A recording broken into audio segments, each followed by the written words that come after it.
Welcome to the Skiffy and Fanny Show in 2025, and may God and whatever force of justice have mercy on us all. I don't control the wind, I just study it. Yoshi Toranaga. I'm Shaun. I'm Trish. I'm Paul. David. And today we're going to share updates on the show, exciting things to come in the new year, what we most enjoyed in 2024, and what we're most looking forward to in 2025 using our infamous arbitrary narrowing system developed by robotic groundhog prognosticators. I don't remember who wrote that, but it must have been me at some point. Sounds like a you line, not a Daniel line. Before that, some announcements for our listeners and viewers out there. Do we have announcements? We do, I guess. Yes, so announcements. We're going to keep doing the Twitch thing. 7 p.m. every Friday, generally every Friday. The Skiffy and Fanny Show will be up on twitch.tv/alphabetstreams, doing our shows live so you can come and enjoy them. This year, we need to reach more ear hole thingies because, frankly, I don't want to be on social media as much anymore. It's so depressing. So we really could use help spreading the word, letting more folks know about the show, forcing your neighbors to listen to us, possibly even buying a stereo speaker system and blasting our show obnoxiously through your neighborhood. Anything at all that would get more people on the show. Shaun, consent is sexy, Shaun. Yep. They can. Okay. You can also help support the show by joining our Patreon, patreon.com/skiffyandfanties. Supporting our Patreon helps us upgrade our equipment, helps us with web hosting, with other fees and titles and other expenses because running a podcast isn't free. Special announcement there if you didn't know that. Running a podcast isn't free, so supporting our Patreon supports helping us do this ridiculous show. And you get stuff for it, by the way. So you can join our Patreon Discord, which is full of nice people being nice and sharing nerdy things, talking about books and movies and all kinds of silly stuff. But in addition to that, you get our Speculative Dispatch show, which I am late on getting edited and out, but you will be getting a whole crap load of them very soon, Patreon supporters. And also, you get to join us for things like the Torture Cinema Live Watch at certain levels, where you can watch the movie that you also picked, by the way, because you get to vote in the polls on the Patreon. You get to watch it with us, which I think is a great enticement to want to join. Just me personally, because we're watching like true marvels of cinema. David knows what I'm talking about. Flying Serpent, right? That is a marvel. It really is. That's the true marvel. And then I will just say, in addition to the continued format, the other thing I'll say is we're going to continue with some specific shows we kind of started last year, Mining the Genre Asteroid and SF at School. Those will continue. They won't necessarily be like every single month, but they will continue to be shows we do periodically throughout the year because we're having fun. And then some other shows are coming back, which we'll probably talk about in a minute because I'm excited about one in particular. And so expect that. We are doing interviews. We're scheduling quite a few of them at the moment. So expect some interesting voices on the show. And I think that's about it. Yeah. So, yeah. Oh, and last thing. There are a handful of episodes that we recorded last year that haven't been released yet. They are coming. And I say a handful because most of them are out. I think it's like 5 or 6. And then all of the Righteous Kicks episodes that I'm behind on are going to eventually come out. I am going to get those this year because I'm going to stay on top of things despite the fact that I don't have a soul left anymore. So there we go. Okay. So let's get on with looking back. We're going to go backwards in time. Each of us has thought, as it says in the script, thought meticulously about what we most enjoyed in 2024 and have narrowed it down to one book thing, one media thing, and one other possibly geeky thing. So we're going to start with Paul. That's what you wrote on the thing. You should start with Paul. We're going to start with you. I don't know why. So I don't know why you're going to start with me, but, you know. Go on. Do your thing, Paul. Do my thing. You're talking about books. Oh, boy. You might even think that's kind of, something I might even have won an award for at some point. Paul. Well, yes, I know. Miracles do happen in the universe.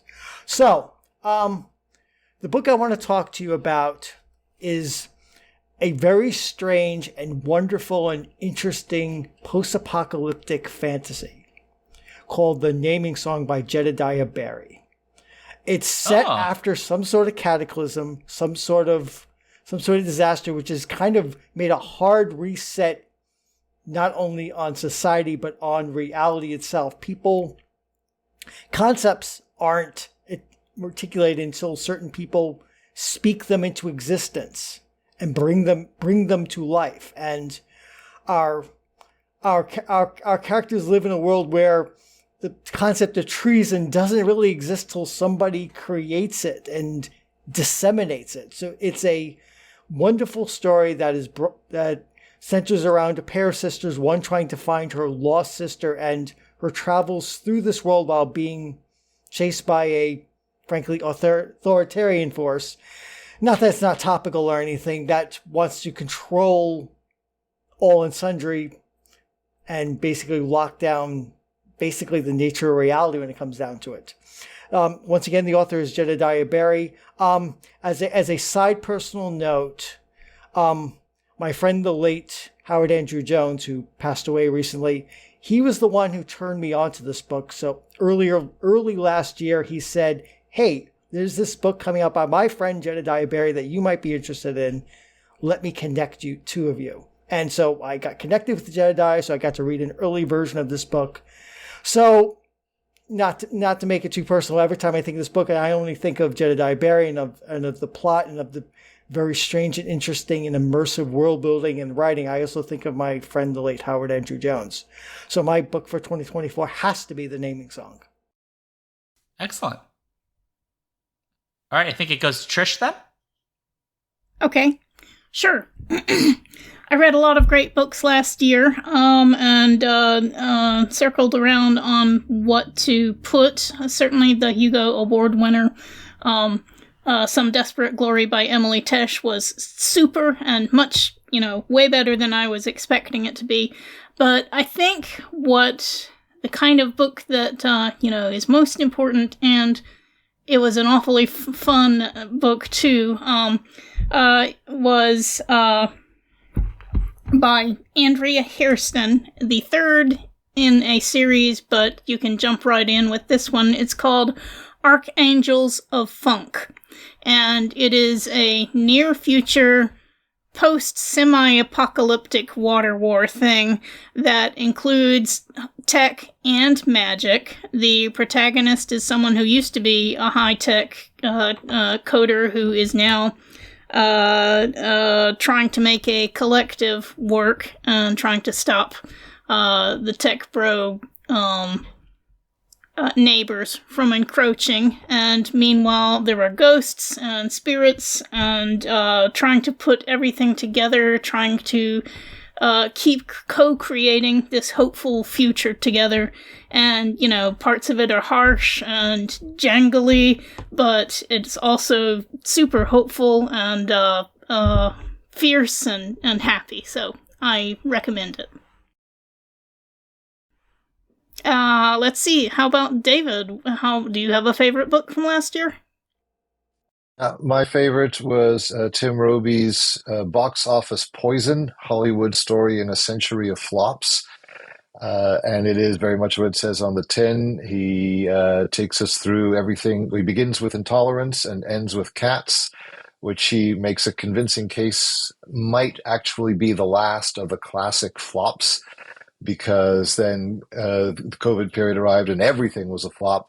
and the theater industry is in the cinema theater industry is has never been the same since. And it's an absolutely fascinating book, riotously entertaining. As he takes us through also the likes of Freaks, Dune, Sorcerer, Speed Racer, Supernova, the Magnificent Ambersons, on and on, just breaking down, went wrong, and appreciating the films where they need to be appreciated, but just giving us an absolutely riveting story of the catastrophes that befell the productions. So highly, highly recommended. It's the most fun I've had in a film book in quite some time. Well then, Shaun, what have you got? Sure. So I'm gonna mention probably a book that won't surprise many people, but Susan Palumbo's Countess, because you tell me you're gonna have a queer Caribbean anti-colonial sci-fi novella, and you put it in book based form. on the Count of Monte Cristo. Yeah, that's generally going to get me interested, because like one of my favorite Caribbean novels is just this, but now with regular pirate ships. So yeah, so I really, really enjoyed this book. We got to interview her for the show, so that certainly helps cement it in my memory. It's a very interesting book. It does some, I would say it's unabashedly anti-colonial, which I appreciate, because frankly, living in the world that we're living in now, I just kind of want more books that deliberately punch the angry dog in the nose. And so, yeah, it's very good, by the way. I strongly recommend it. It deals with a lot of very interesting, as Paul was saying, elements of the Count of Monte Cristo, but done in a sort of far future, massive colonial empire, and does some really fun stuff with it. So I strongly recommend it. Go. Read it. Do it or else. Oh, and Steven says in chat, she's Canadian. Huh? Which also helps. Well, then I guess we go back to Paul, and we'll do movie thing or movie TV thing, media object. Media object. Yeah. It is no surprise to any of the listeners or to my co-hosts that one of my heart shows is the original Prisoner, starring and created by Patrick McGoohan. I've watched The Prisoner ever since a long weekend in 1989 where they decided to put it on as a marathon on Channel 50 on Long Island in New York, and I taped all those episodes so I could watch them again and again, and I watched them again and again until the tapes fall apart. Then came the expensive DVD set, then came a Blu-ray set. I watched through all those, but this year, a brand new Blu-ray set came out of Australia, and I had to buy it. I had to make it my own. This new version has all the episodes. It has the alternate chimes of Big Ben. It has an alternate arrival, which I've never even heard of existed before, with different music and slightly different scenes. It's got a bunch of movies in the making of, and even best of all, for those who like Danger Man, it has every Danger Man episode that has a connection to The Prisoner in one way or the other. So this Blu-ray set has just, if you want to watch The Prisoner, if you're a fan of The Prisoner, this Blu-ray set, I should have gotten the name of the people who make it, but basically has it all for you. This is all Prisoner all the time. Be saying you. So we'll go to Trish. Oh, me again. Okay. All right. So my favorite media thing from last year, there were many things that I enjoyed watching, old and new. But the one thing that was really appointment streaming for me every week as soon as I could schedule it with the people I was co-watching with was not a speculative fiction item. It was the 2024 version of Shogun, which was absolutely riveting and fascinating and gorgeous and emotionally moving. I had watched the 1980 Richard Chamberlain starring Shogun, and that was great at the time. A 5-episode miniseries, but it very much centered Richard Chamberlain's character Blackthorn. This series does not center Blackthorn. He is a hapless, often shown as stupid and wrong person washed up in 1600s or 1500s Japan, and he's the entry in for a lot of Western world viewers, I suppose. But what the real show really concentrates on is the amazing court intrigue of struggling to control the Regency Council for the underage emperor. Great dialogue, wonderful intrigue, wonderful costuming, beautiful, and totally immersive, and it was just absolutely fabulous. So I highly recommend Shogun for anyone who happened to miss it. I can co-sign that. It is writing kind of almost like it's like a secondary world portal fantasy without the fantasy, as poor Blackthorn is thrust into a culture he knows zero about and has to stumble around figuring out his way. So it's genre adjacent at the very least. Absolutely. Stephen rightly points out in chat that Gary K. Wolfe has said on more than one occasion that historical fiction is speculative fiction adjacent because there's so much world building involved. And I know they did hire a huge number of Japanese costume designers and consultants and everything. So very much a co-production. Cool. David, it's on to you. Media object. So, horror continues to have what amounts to a new golden age. There's been so many great films, and I think perhaps my favorite theatrical experience of 2024 was going to The Substance.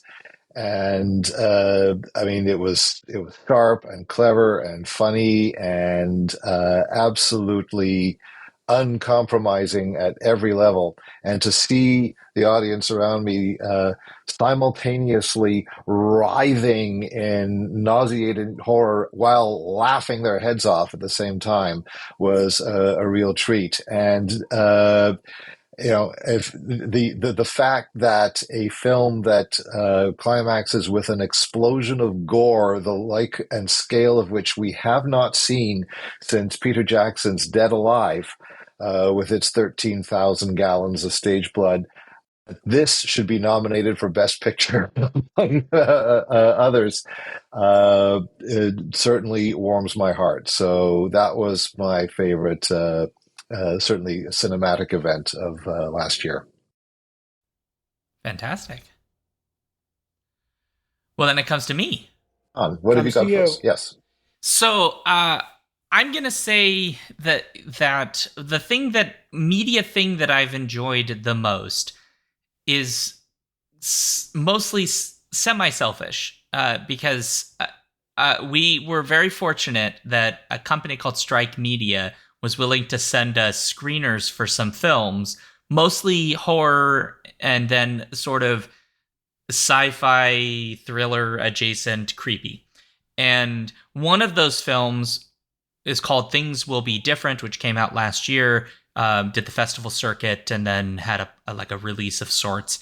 Very much an independent film, didn't have a lot of money, but did what I thought was a very remarkable job from a film perspective, from a writer and director's first debut, their first theatrical or not full-length debut. The director and writer is Michael Felker.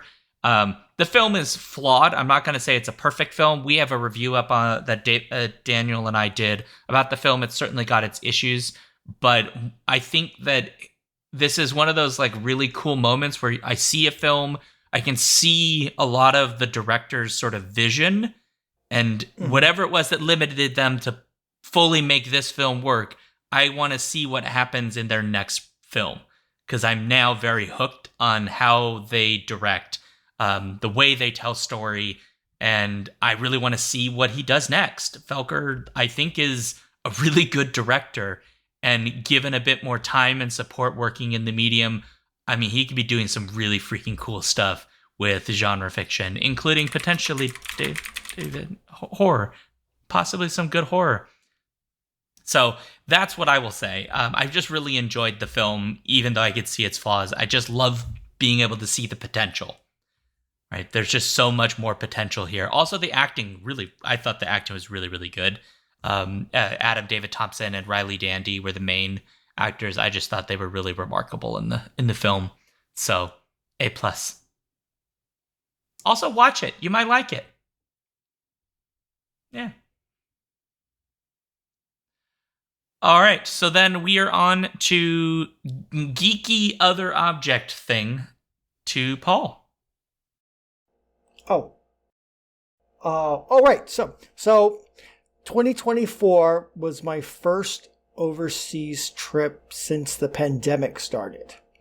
And that overseas trip happened to be to Scotland. So I got to go to Scotland and in particular got to go to Glasgow in 2024 to attend the World Science Fiction Convention, which was a ball. Even aside from the phallic-shaped objects that I won. Oh, one anyway. I only have one, not two statues. Even aside from that, it was great to see people. It was great to get back in the genre community. I want to give a verbal shout out to Olaf and Amanda for taking me onto their team and unleashing me as a photographer at Worldcon.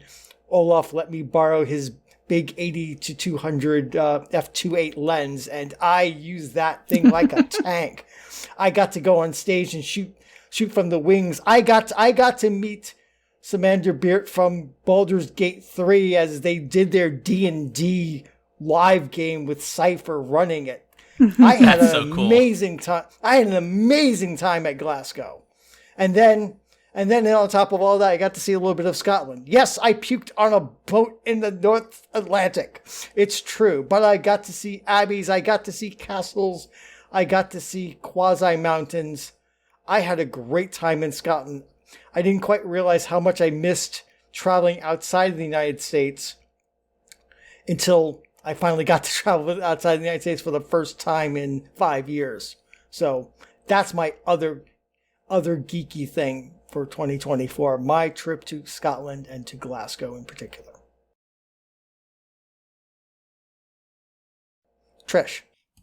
Okay, so my favorite other thing is sort of a media thing, but it was a total surprise that I was not expecting. I have long been a fan of Mike Duncan's podcasting. He is an amateur historian who has made a career out of being a history podcaster and then a novelist. He's famous for The History of Rome podcast, which is a couple of 100 episodes, I think, and for his Revolutions podcast, which started with an English Revolution, the American Revolution, moved on through history, did a horrific and great podcast series on the Haitian Revolution, for example, and then he finished up with the Russian Revolution, and he said that was it. He was done. He was just going to write and do other things from now on. But in October, I never erased the podcast because, from my catcher, because I thought, well, maybe he'll do an announcement about something. And what to my surprise, in October, episode 11.0 dropped, the prologue to the Martian Revolution. So he has taken everything that he's learned in hundreds of episodes about revolutions of the past and applied that in projecting what might happen with colonizing Mars and how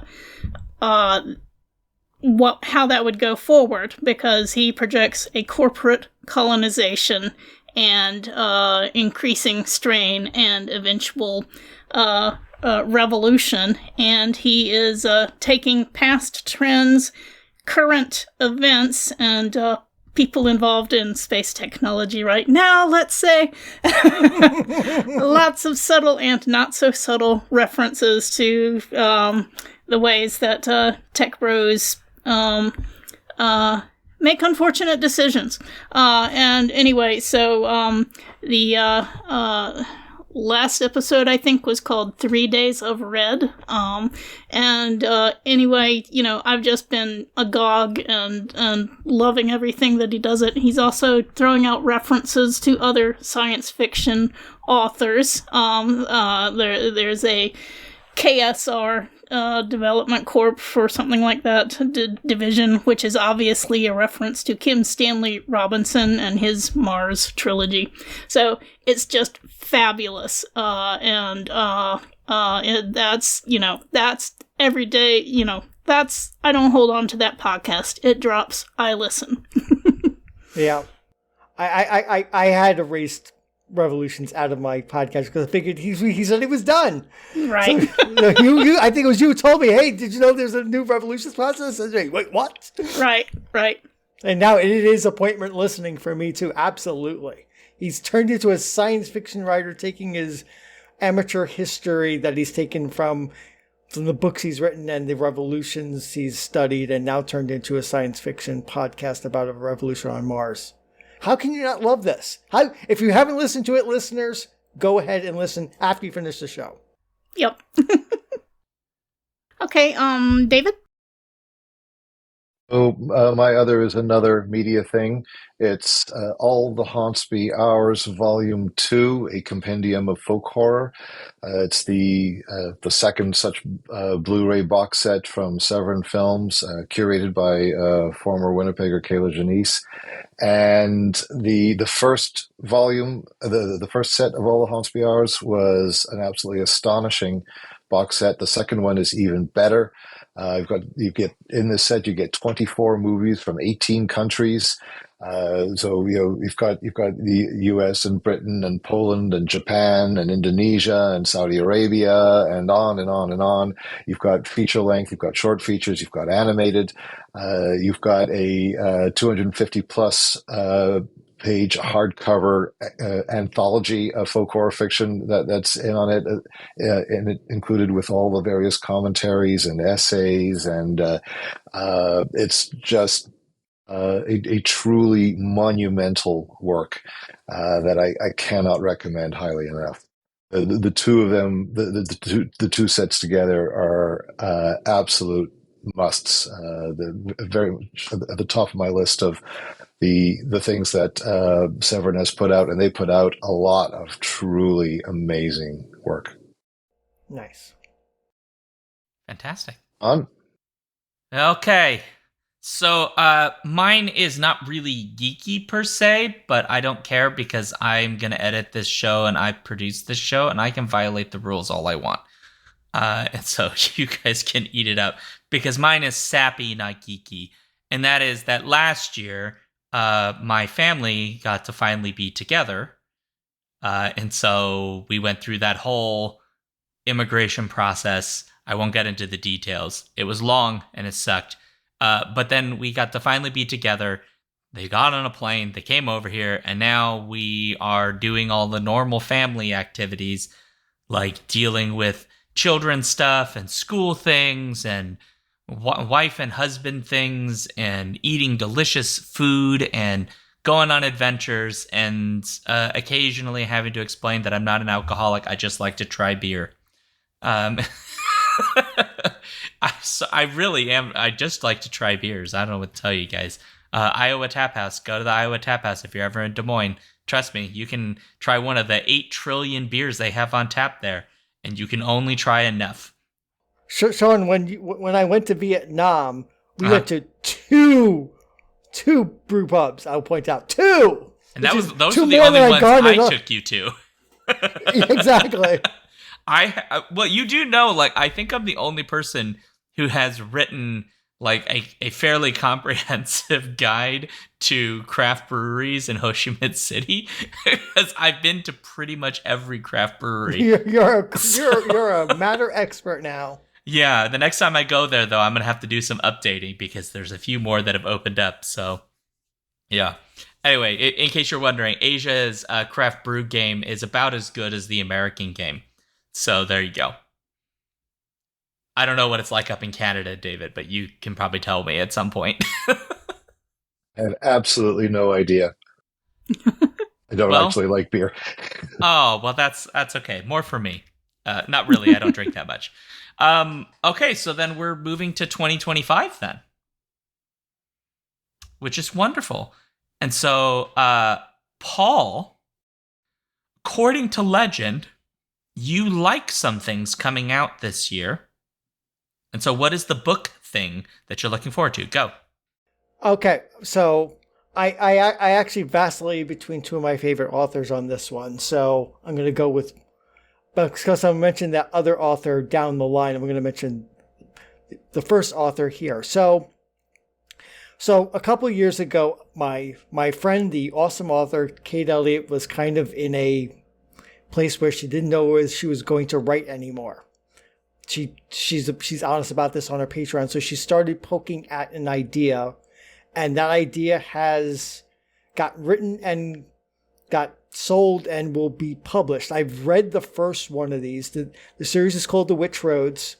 It's a duology. Both are coming out this year. I've read a review copy of The Witch Roads already. But The Nameless Child is coming out in November, so I can pick this one since I haven't read The Nameless Child yet because there's no arcs for that one yet. This is big fat fantasy the Kate Elliott way. We have a mother as a protagonist. We have big, extensive, interesting world building. We have magic systems. We have investigations, and we have interrogations of the nature of power and authority and duty and a mother's love for their child, a child wanting to choose their own identity. The novel is queer. The child wants to choose their own identity, even though their real parent has other ideas about that. So it hits all of the Kate Elliott notes that you love and enjoy. And I ate up The Witch Roads with a spoon, and I'm looking really forward to The Nameless Child in November. This is Kate Elliott hitting everything on all cylinders. This is a quintessential Kate Elliott fantasy novel. So I'm really excited for The Nameless Child and for everybody else to get to read The Witch Roads in April, I believe, is when it comes out. And they have interesting and engaging covers, too, with really good art. The Witch Roads by Kate Elliott and The Nameless... The Nameless Child? Nameless Land. I'm an idiot. Nameless Land in November. The person responsible for that mistake has been sacked. I believe that means it's your turn. Yes, Trish, it's up to you. Okay. Well, there are a lot of good books coming out this year. My eyes are too big for my time, and I have signed up to review a whole lot of things for Skippy and Fancy this year. But the thing I'm looking forward to most that is coming up soonest, toward the end of February, when I read the promo copy for it, it looks like it reminds me a lot of Alex Axe's Hunger Makes the Wolf, which I ate up with a spoon, and I'm expecting to really enjoy Lilith St. Crow's Coyote Run. And I'll just read, Lilith St. Crow serves up science fiction pulp in a North America fractured by drones, bioweapons, and ideology, giving us a heroine practically made out of violent resistance. So, she's a shapeshifter, her sister is locked in prison, she's planning to get her out, and punch a lot of fascists on the way. So, yeah, looking forward to that. Humble brag, yes, I've read a review copy. For a possible blurb, they'd never actually used the blurb, but I've read a review copy of that. Yes, you're going to love it, Trish. Yes, readers are going to love this. Lots of fascist punching occurs. Trust me. Yep. Yeah. David. And, so shamefully out of touch on what's coming out that I think I'm going to have to say that the book I'm most looking forward to is the one that I'm going to tell you about a year from now when I look back. All right. Shaun, well, I'm sure you? You'll find something. Fair enough. Okay, well, I could mention this book, which is The Night Word by R.S.A. Garcia, which we are interviewing Rhonda about, except that book came out last year. I am looking forward to it, but the book I really want to highlight, because I already know that we're going to cover this one, and so people are going to get a wonderful feel, and I'm going to gush about it a billion times anyway. The one I would like to mention is a South Korean author's new book that I'm actually pretty excited for. Anton Her is the translator for Bora Chung's Midnight Timetable, a novel of ghost stories, which is great because if you know anything about Bora Chung, and if you don't, David, what are you doing? I don't know why I'm pointing at you, but Bora Chung writes some horrific stuff. You should read some of it. It's going to be Korean horror with sci-fi twists. It involves a mysterious haunted institute ? Weird and strange allegories and horrors of animal testing, conversion therapy, domestic abuse, and late-stage capitalism. So, like, all the political buttons I like to see pushed. It is described as equal parts bone-chilling, wryly funny, and deeply political. It's a masterwork of literary horror from one of our time's greatest imaginations. Which, I mean, is a little lofty, like one of our time's greatest imaginations part, but, like, I get it. They got to do the book cover and make it really cool. But Bora Chung is legitimately really freaking good. So, yeah. I've read a different book that was translated from Korean into English by Anton Her, and I enjoyed that translation. So was I think I'm Waiting for You by Kim Bo Young? No. Okay, you should read that too. In my copious free time, Shaun. Well, David for sure, I think, would really actually like Bora Chung's work. Cursed Bunny would probably be the collection to go for. There's some pretty interesting and strange and horrific stuff in there. But I think, David, you actually would legitimately like. It was Blood of the Old Kings. Oh, interesting. Okay. So, epic fantasy. Yeah. Yeah. I really like that translation. So, yeah. I taught some... I think... Some this past semester, I taught some of Bora Chung's work, and it was wonderful because Bora Chung is just wild, writes some like banana stories that I would love to see filmed, and I just know like Americans couldn't handle it, definitely. So anyway, yeah. So then we're on to Media Object to Paul. I'm going to do it musically. No. Murderbot, murderbot, murderbot, bot. Supposedly, the Apple TV adaptation of Murderbot will come out this summer. And yes, I will probably have to sign up for Apple TV in order to watch this, because I'm going to watch this, because as Shaun pointed out earlier, Martha Wells is one of my heart authors and one of my friends, and I am very excited that her wildly successful Murderbot series is now coming to television. I really want to see what they do with it. How do you film Murderbot? How do you film a very introspective, in the head story like Murderbot? How do you show the rise and fall of Sanctuary Moon, if at all? These are questions I want answers to, and I intend to find out those answers. And if it gets more people to read Martha Wells' work, that's even all the better. So yeah, Murderbot coming hopefully this summer to Apple TV. Nice. So Trish, what about you? Okay, I know Andor Season 2 is coming in the spring, and it'll probably be great, but what really got me excited when I saw the trailer for it, so excited that I will probably actually put on a mask and go out to a movie theater to watch it, is Ryan Coogler's Sinners, starring Michael B. Jordan and a bunch of other people. And the trailer reminded me of nothing so much as the Call of Cthulhu campaign Harlem Unbound, a campaign that I saw of Harlem Hellfighters Never Die, which was about World War one, people coming back to Harlem and finding out that, there were having escaped the horrors of World War One, they were now encountering horrors in Harlem. And this is not set in Harlem. It's set, it looks like the rural South, but, it looks really interesting. I don't know much about it other than the trailer itself, because they've been keeping things pretty close to the chest. So haven't seen a lot about the plot, but it looks like there's going to be horror at home after these people come back from their war. So yeah, really looking forward to seeing what's up with that.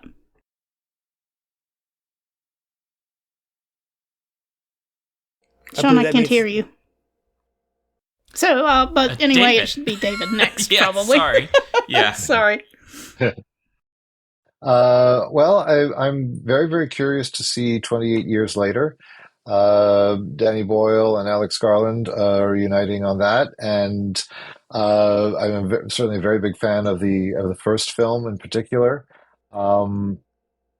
I tend to run hot and cold with Garland's work, so I'm hoping that this will be I'll love this, like Deus Ex, like Ex Machina. That'll be like one of the stronger works like that, as opposed to say Civil War.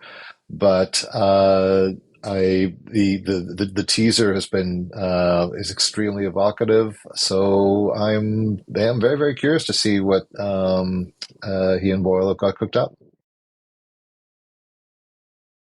And Shaun. Oh, David, you took mine, you bastard. Because yeah, you're right. 28 years later is going to be... it's being set up to be amazing, and I've been waiting for this darn movie for a long time, because I love that series so much. And apparently this is being set up as the first of a trilogy. Oh, so we'll have a 5-movie series then.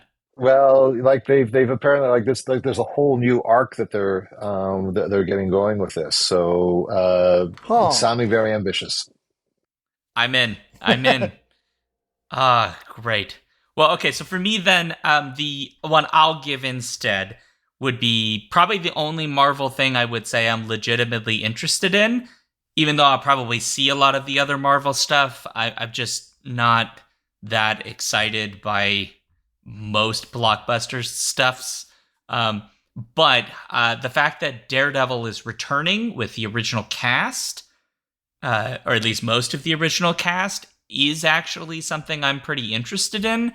Mostly because I think the best Marvel television programming that they've done live action has in fact been the Daredevil TV show that was originally on Netflix. There are other good ones, but I just think there's something truly special about especially the first season of the original Daredevil. And I am genuinely excited to see Vincent D'Onofrio return as the Kingpin, who I thought was really, really quite menacing and really fun to watch on screen. So I don't really know anything about the story other than Kingpin, I guess, becomes mayor of Hell's Kitchen, I guess. But I'm just very excited to see what they do with it. Also, the choreography is going to be awesome. And so I like that. So that's what I'm going to say.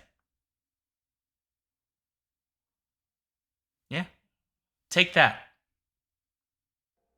But if you ask me if I'm excited by, a certain actor returning to play Dr. Doom, not terribly, although I'm sure he'll do a fine job. I'm sure it's just, okay, it's fine. Yeah. Like, I'm not going to say, like, I won't see it, right? I'm going to see it, but it's just like... But, yeah, I'm not excited. It's like, this is what it is. Mm-hmm. Yeah. I mean, it's probably all some switcheroo nonsense, and he's actually just secretly Tony Stark from another universe who's pretending to be Dr. Doom, and Dr. Doom's really mad about the copyright infringement, and that's how all of the war happens. I mean, a Tony Stark pretending to be Dr. Doom might actually be interesting. I mean, we do have someone on this podcast who's actually written a novel about Dr. Doom. That's true. Might be considered a matter expert. 3 now might be considered a matter expert on Dr. Doom. Mm.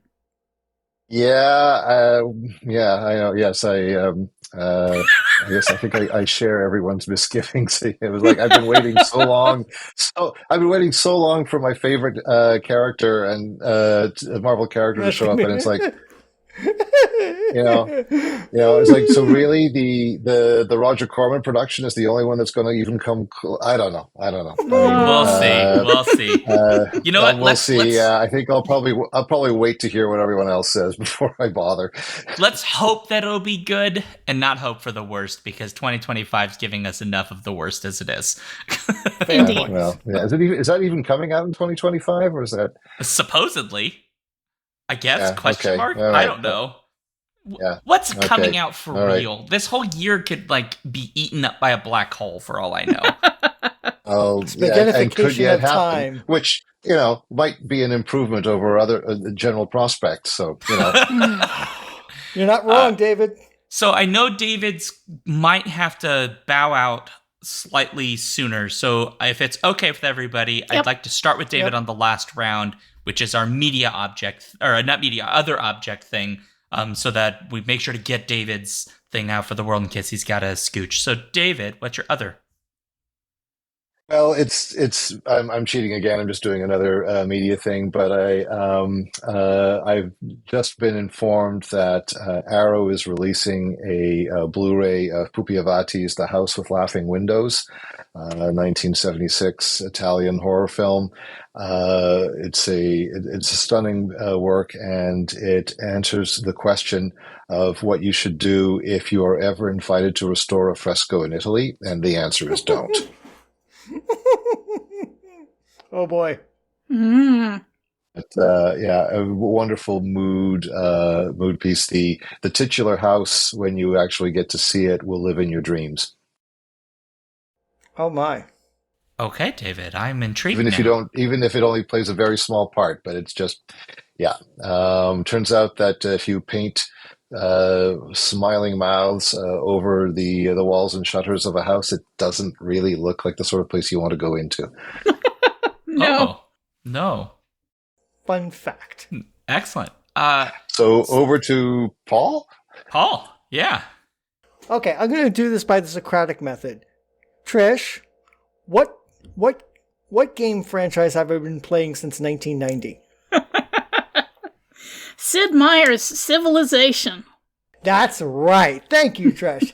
So the 7th version of this series, Civilization 7, is coming out in less than 2 weeks as of this live broadcast. And since the last full starting new Civ game came out last in 2016, I think we're ready for another new Civilization game. Yes, there have been patches and DLCs and all these other packs for the last 8 years, but now we're finally going to get a brand new game of Civilization. It's going to be different. It's going to be broken up into, you change civilizations across 3 ages. Leaders are not tied to Civ. So if you want to play Ben Franklin, you're going to have to, America doesn't exist in the ancient age, so you're going to start with Ben Franklin of Rome, or even Ben Franklin of the Maya, and then go to something in medieval, Ben Franklin of the Normans or the Abbasids, and then you could play Ben Franklin of America. I'm really interested to see how these new mechanics and the new ways they're doing things all interlock together. I've been playing Civ since the original one in 1990.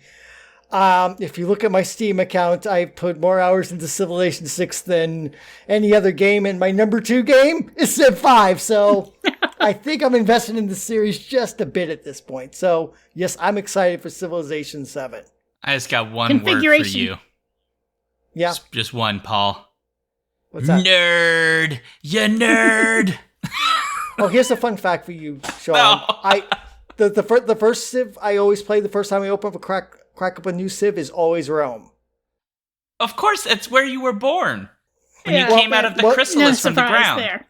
Yeah. Sadly, while Civ 6 did have Trajan as a leader, in Civ 7 we don't have Trajan, we have Augustus. We're back to Augustus. Mm-hmm. So my first game will be Augustus leading Rome, and where he goes from there, I don't know. Augustus of America? I could do that, maybe. Maybe. We'll find out. All right, Trish, it's up to you. Okay, but first, Configuration Queen wonders if you know who's doing the music for it. Will it be Christopher Tin again? I have to look that up. They've got a number. I think they have a number of people doing the music. Actually, Okay. All right. Well, while Paul looks that up, I will talk about my other thing I'm looking forward to this year, and that would be role-playing games. I have had a really great year with various games that I've gotten involved in. Almost all of them off screen, but I'm currently involved in a fantastic adaptation of the Cold War / Hot City role-playing system called Thunderchild, which is based on 6 months after the War of the Worlds. And there's a lot of intrigue and alliances, and I'm having a great time doing that. I'm also really hoping that the Star Trek Adventures campaign that I'm in will resume sometime in the spring, because I had a great time with that when that was happening. But also just, I've been pretty lucky with a lot of one-shots that I have picked up through being involved in several TTRPG discords. One I'll recommend for that is the Good Friends of Jackson Elias Discord, which you can get to if you look up their podcast in the show notes, and there'll be a Discord invitation. Good community there, but also they run a lot of pickup games there, and you just have to, look for the next opportunity for something to play. So I've gotten a lot of good gaming in that way. And a lot of different systems, too. Yes, Not I've just gotten to Call try Cthulhu. out a whole lot of different systems too, which is fun. Fantastic. To answer Configuration Queen's question, the soundtrack of Civilization 7 is set to be composed and arranged by Jeff Noor and Roland Rizzo, with Grammy winner Christopher Tin contributing 2 tracks, including the main theme, Live Gloriously, and the opening cinematic cue. So he's not running the entire show, but for those who don't know, if you've probably heard a Civ theme song, you've probably heard Civ 4's Baba Yetu, because that's the one everybody plays. That's Christopher Tin. That's the one everybody remembers, and if you've ever played Civ, that's the one that probably runs through your head. So yes, so Christopher Tin is back, although he's only doing the opening, the main theme in the opening cinematic. So yes, so there you go, Configuration Queen. Okay. Since it's the top of the hour, does David need to go now? Can't hear you. Well, you're muted, so... Don, I want to hear what your other thing is. Oh, Okay. mine? Okie dokie. Fine. So Trish has technically taken one of my options, because I am also looking forward to TTRPG stuff, because Steven, who's in chat at the moment, is likely to run some stuff. Paul is running our Star Trek Adventures game, which is a lot of fun, and we may have some talks about that, and I just really enjoy it. But I'm not going to pick that one. I could also have picked all of the movies I'm going to ruin David's life with. Because at some point we will do Totally Pretentious. And I know you've picked something, I can't remember what it was called, but you picked something that is going to hurt me inside somehow, because I made you watch Independence Day and The Mummy. Yeah. So I'm looking forward to picking... Martyrs, but I picked the car. Yeah. I'm gonna get weird with it. Necromantic to be fair, 2. You would enjoy that. Necromantic 2, good lord. At least you didn't pick like Cannibal Holocaust, because that I would just say no. Yeah, that's just too much. No, I wouldn't do that. No. But the thing I will pick, because I'm not actually going to torture David, so that would actually be a lie. I'm not going to do that on purpose. But I'm really excited that somehow Daniel just decided we're doing Thrawn and on the show again. And I didn't know till I checked the schedule, and I was like, why is this here, Daniel? And he was like, oh, I thought you wanted to do it. And I was like, okay, let's do Thrawn and on, which is our Star Wars Expanded Universe literature show that we did for a while. And I guess Daniel and I are reviving it. And I now get to pick the books that he's going to pick from of what we're going to do for the next episode. Because, yeah, I love Star Wars and I love the Expanded Universe stuff, even when it's ridiculous. And I'm kind of stoked to try to start it up again. And also, thanks, Daniel. Nice. Well, that's it. We did it, guys. So We did a show. Yay! While we're closing out, if folks in chat would like to let us know what any other things they're looking forward to, we'll start the closeout process. But this is really, really great, and we hope to have a really good year. Because if not, we'll all cry. Probably if it's a bad year. Anyway, you guys get it. Look, it's fine. Okay. So I'm going to say that's it, folks, for the podcast part. So if you'd like to let us know what you thought about the episode, you can go to skiffyandfanty@gmail.com via email and email us there if you'd like, and let us know what you thought. You can certainly email us your things that you loved. We can only cover so much. So we'd love to hear from you if you are so inclined. You can also follow us all the places. Please share our things on all the socials. We're on Blue Sky, Threads, Insta, and a bunch of other places. Our new link now for all our stuff is, if I'm correct, skiffyandfanty.com/skiffythings, which looks like a link tree, but now is on our darn webpage. And so you can go there to find links to all our stuff, including our Patreon, our newsletter run by Stephen Geigen Miller, and our blog, which has reviews by some of the people who are with me presently and some other folks who are not presently here, and at least one who has a Hugo Award. At least one. Fun fact. We're working on getting that to at least 2, and then everyone has one. Yeah, that's the rule. Again, Skiffy and Fanty will be live pretty much every Friday at 7 p.m. Central on my Twitch channel, twitch.tv/alphabetstreams, which is where I will be as well. If you want to find me and my stuff, ShaunDuke.net/Duke_things. That is for all of my things. You can find me there. Okay, I'm done. Next. You can find me, Trish Matson, at at newsy.social/TrishyM on Mastodon, on Blue Sky, at PE Matson, and on my blog at www.whatsthewordnow.blogspot.com, and of course, writing reviews pretty regularly for the Skiffy and Fanty Show. You can find me streaming across the internet as Prince Justin with a V, PRINCEJVSTIN. I do book reviews, I do podcasting, I do streaming, I do sharing photography. I have a Patreon. I am a force of genre goodness across the internet on some days. You can find me on Facebook and on Mastodon at David Annandale at social.horrorhub.club. And my most recent work is a serialized Legend of the Five Rings short story that you can get online right now, The Record of a Heap. And also, David's got a book coming eventually. More, that'll be in November, so more keep details as I get them. Yeah, I'm excited. All right, folks, we're ending the podcast. So, as is required by the Skiffy and Fanty bylaws, I have to make it awkward. Except this year, I'm only going to say happy things that make you feel gooey inside.